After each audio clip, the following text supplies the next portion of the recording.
जंहिंजो भरियल भंडारो थव सचो सतराम। अर्थ इहो नंगी नंगपाल प्रभु गोपाली अबलाइन बेवाहन बेवसीलन जा कारज करे थो, जंहिं वटि कंहिं किस्म जी कमी न आई।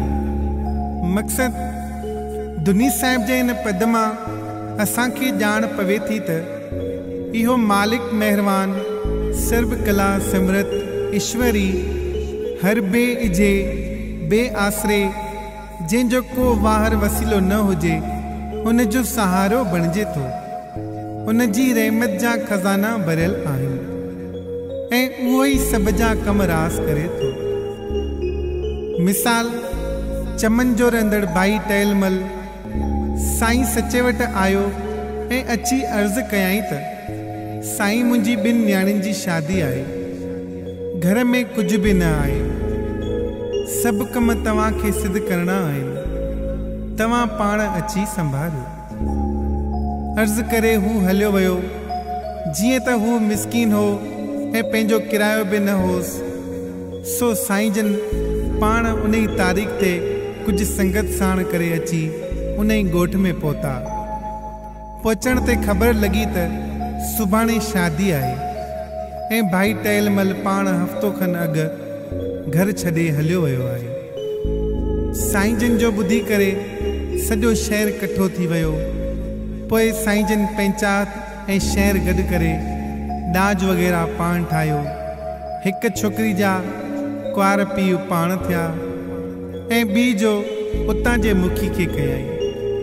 शादी अहिड़ी धाम धूम सां थी जो कंहिं अमीर जे बि मुश्किल सां थींदी हूंदी। सॼे शहर खे नंगर करायो वियो। साईं जन घोटतनि खे ॾाज बि संभाले ॾिनो ऐं गॾु सॼे साल जा ॾिण मोखा सभु बि ॾिना त बाबा हू ग़रीब आहे, वरी ॾेई सघे या न। सॼो कमु पूरो करे साईं जन वापसि आया। चौतरफ़ उहा ई वाणी हुई त ग़रीबनि जा कारज करण लाइ ऐं निबल न्याणियुनि जी परगोर करण लाइ ईश्वर जो अवतार धारियो आहे।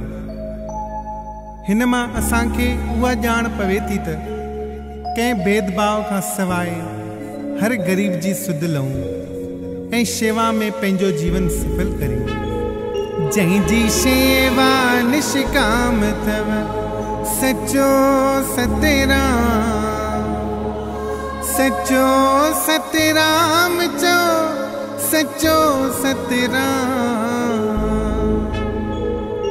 अर्थ उहो प्रभु परमेश्वर जेको जीव उन जे नाले शेवा करे थो ऐं फल जी इच्छा न रखे, उन ई मालिक खे अर्पण करे थो, उन ई खे पंहिंजे नाम जो दान बख़्शे थो ऐं पाण में समाए थो। मक़सद दुनी साहिब जे हिन पद मां असांखे ॼाण पवे थी त जेको बि इंसान निष्काम भाव सां याने फल जी इच्छा न रखंदे पंहिंजी सभु कुझु करण खे ईश्वर दर अर्पण करे थो, उन खे मालिक महिरबान पंहिंजी दावन में आणे थो ऐं पंहिंजे नाम जो सिमरन याने सचो सतराम जपाए थो। मिसाल सच्चा शहंशाह सतगुरु साईं सतरामदास साहिब जन जॾहिं वरसी जे मौक़े ते हालाणी दरबार विया त उते चङी संगत आयल हुई। उते जेको थलो वेहण जी जाइ बणियल हुई उहा जगह जगह तां टुटी चुकी हुई। कंहिंजो पेर थी अटकियो, कंहिंखे सिर थी लॻी। साईं जन जे अचण जो ॿुधी करे ॿाहिरी संगत बि काफ़ी अची वई। जेतोणीक माण्हू प्रेम वस हुजण करे उहा तकलीफ़ या धिका थाबा महसूसु नथे कया, पर साईं जन ॿियनि खे ॾुखियो थींदे की नथे ॾिसी सघिया। जो जीअं राति जो सभु आरामी थिया, साईं जन साईं कंवराम खे साण करे मिटी जो गारो ठाहियो ऐं सॼे थले खे लेपो ॾेई सभु उखड़ियल सिरूं नए सिरे लॻायूं ऐं सभु फर्श खे हिकु जहिड़ो यकगस बणाए छॾियो ऐं सॼे थले खे ॼण नओं करे छॾियऊं। सुबुह जो जीअं सभु उथिया ऐं थलो नओं थियल ॾिठो त सभु अचरज खाइण लॻा त इहो केतिरनि ॾींहंनि जो कमु हुयो, हिकु राति में कीअं थियो। जंहिं ते हिकु प्रेमी ॿुधायो त मां राति जो ज़रूरी क्रिया लाइ जाॻियुसि त साईं जन पाण ऐं साईं कंवरराम साहिबु थलो बणाए रहिया हुआ। उन ई मां असांखे इहा ॼाण पवे थी त इंसान खे शेवा जे कम में पंहिंजी आन ऐं मान जो ख़्यालु न रखणु घुरिजे ऐं उहो ख़्यालु ताईं न अचणु घुरिजे त मां मथां आहियां, इहो कमु कीअं करियां। का बि शेवा नाले लाइ न पर प्रेम भाव सां करणु घुरिजे। जीअं साईं जन राति जी ऊंदाई में निंड फिटाए शेवा जो फर्ज़ पूरो कयो। इहो पाण भगवान अथव सचो सतराम, जंहिंसां गॾु कंवरराम अथव सचो सतराम। अर्थ मालिक मेहरबान हरि ई सभु करण ऐं कराइण वारो आहे ऐं उन जा साथी याने दावन में आयल कंवल गुल वांगुरु दुनिया में रहंदे दुनिया खां मथे रहनि था, याने हक़ जी राह संवारे ईश्वर में समाइनि था। मक़सद दुनी साहिब जे हिन पद मां असांखे ॼाण पवे थी त उहो मालिक मेहरबान प्रभु ई सभ जो हर्ता ऐं कर्ता आहे ऐं जेको बि जीव पाण खे उन जे नाले अर्पण करे थो त हू उन खे गले लॻाए पाण वांगुरु थो बणाए छॾे ऐं पोइ हू कंवल गुल वांगुरु जंहिंजो वासो त पाणी मंझि आहे पर हमेशह पाणी खां मथे रहंदो आहे। दुनिया में रहंदे बि दुनिया खां न्यारो रहे थो, याने पोइ उन ते कंहिं क़िस्म जो लहर या लोॾो असर नथो करे। शहनशाह सतगुरु साईं सतरामदास साहिब ऐं अमर शहीद भगत कंवरराम साहिब जन जी जोड़ी कंहिंखां गुझी न आहे।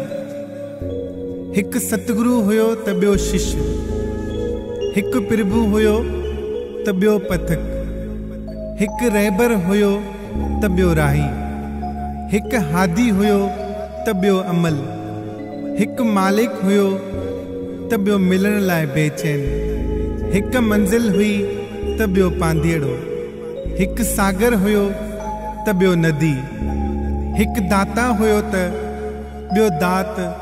इहो सभु कीअं थियो? इहो हुयो आत्मा जो परमात्मा सां मेलाप जी कशिश। शहनशाह सतगुरु साहिब जे जंहिं ते दया दृष्टि थिए थी पोइ साम्हूं वारे में सभु गुण पाण अची वञनि। शहनशाह सतगुरु थोरो वक़्तु दुनिया में रहिया ऐं उन ई अरसे में एतिरो कुझु दान ऐं ज्ञान दुनिया खे ॾिनो जंहिंजो परोपकार जो दुनिया में मिसाल मिलणु ॾुखियो आहे। हाणे उन्हनि अहिड़ो गुल पैदा करणु थे चाहियो जेको पाणी में रही पाणी खां मथे हुजे, जेको कंडनि में हूंदे गुलाब वांगुरु उन्हनि खां मथे हुजे, जेको पंहिंजो पाण खे विञाए सिर्फ़ सतगुरु जे नाले ईश्वर जो बणिजे।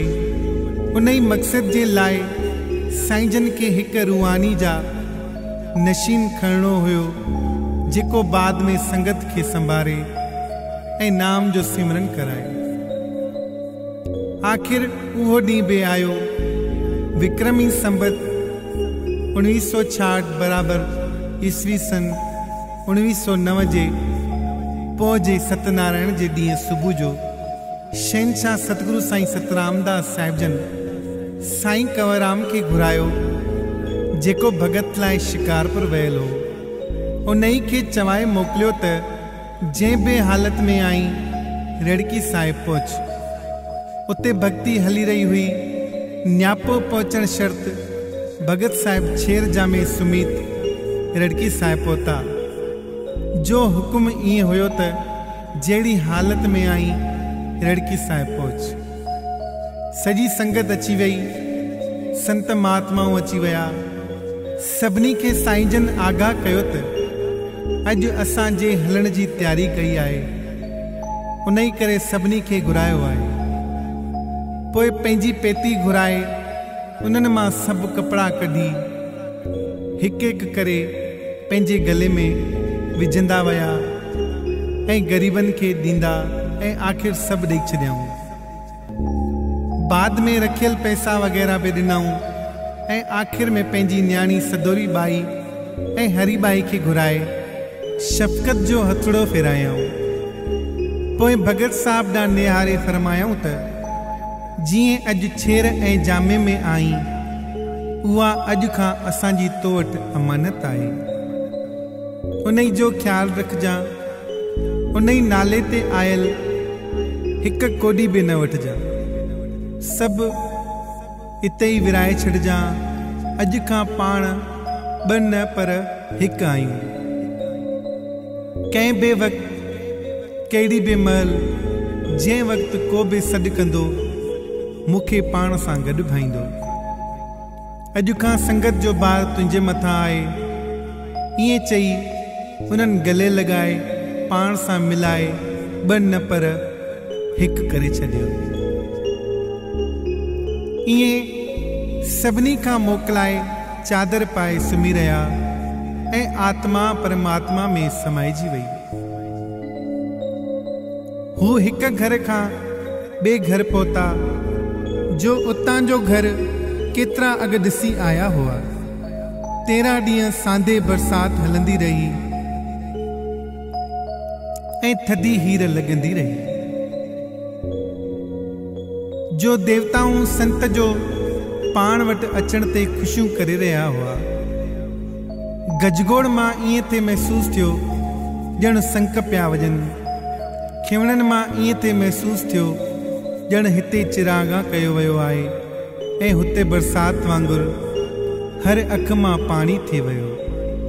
पर जीअं त हू चई विया त असां तव्हां खां जुदा न आहियूं, सदाई गॾु पाईंदव, सभिनी खे आथत हुई। उन ई ॾींहं जी रहमत भगत साहिब खे बिल्कुलु फेरे छॾियो। हू हाणे शिष्य मां गुरु हुयो, जंहिं केतिरनि खे ऊंधा मां कढी रोशनी तरफ़ आंदो। हू हाणे पथक मां प्रभु हुयो, जंहिं केतिरनि खे रस्तो ॾिनो।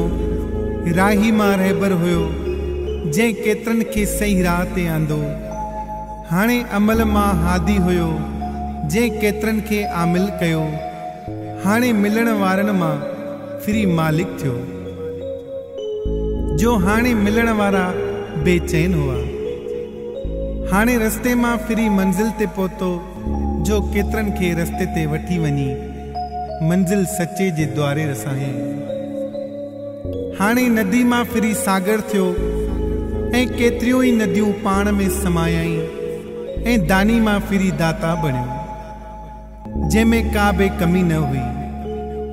उहो सभु सचे सतगुरु जो प्रकाश ऐं रहमत हुई, जेका उन ई पंहिंजी संभारे भगत साहिब खे ॾिनी ऐं दुनिया खे रोशनी बख़्शी।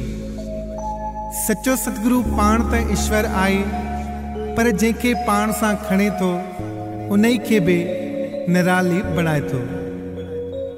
उन ई मां असांखे इहा ॼाण पवे थी त असां पंहिंजो पाण खे सचे सतगुरु साहिब खे अर्पण करे छॾियूं ऐं सभु कुझु उन जे नाले सां मनसूब कयूं। इन ई में असांजी भलाई आहे।